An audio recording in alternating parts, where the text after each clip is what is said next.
Hello வணக்கம். ஒரு 2 நாளுக்கு முன்னாடி பார்த்தீங்கன்னா கும்பராசியை பற்றி சொல்லியிருந்தாங்க. அதில் பழனிசாமின்னு சொல்லிட்டு ஒரு தம்பி தனுசு ராசியை பற்றி சொல்லுங்கன்னு கேட்டிருந்தாரு. தனுசு ராசியை பொறுத்த வரைக்கும் என்னன்னு கேட்டிங்கன்னா, இப்போ அஷ்டமத்து குரு நடக்குதுங்க.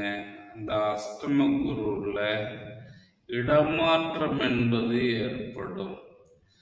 அப்போ நீங்க ஒரு இடத்துல வேலை செய்றீங்கன்னா அந்த வேலையை விட்டு வேற இடம் மாறக்கூடிய சூழ்நிலைகள் வரும். இல்லைன்னா நீங்க குடியிருக்கிற இடத்த விட்டு இடம் மாறக்கூடிய சூழ்நிலைகள் வரும். மனக்குழப்பங்கள், முன்கோபங்கள் ஜாஸ்தி வரும். பொறுமையை கட்டுப்படுத்தணும். அதாவது முன்கோபங்கள் ஜாஸ்தி இருக்கும்.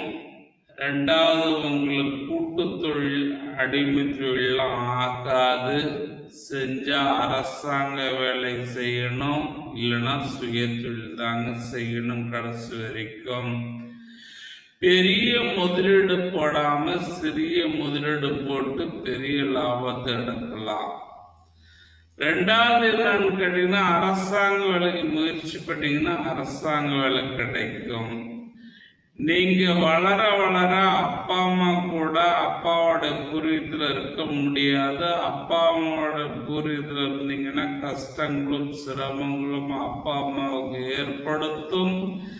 2வது என்னன்னு கேட்டீங்கன்னா, அப்பா கூட இருக்கக்கூடாது, கொஞ்சம் இடம் மாதிரி தான் இருக்கணும். பருவ வயசுக்கு மேல ஒரு 15-16 வயசுக்கு மேல இடம் மாறுவது நல்லது. தனுசு ராசியை பொறுத்த வரைக்கும் என்னன்னு கேட்டீங்கன்னா, மார்கழி தை மாசங்கள்ல சுபவியங்கள், திருமணம், வீடு கட்டுறது, வேற வெளிநாடுக்கு முயற்சி பண்ணீங்கன்னா அந்த மாதிரி சில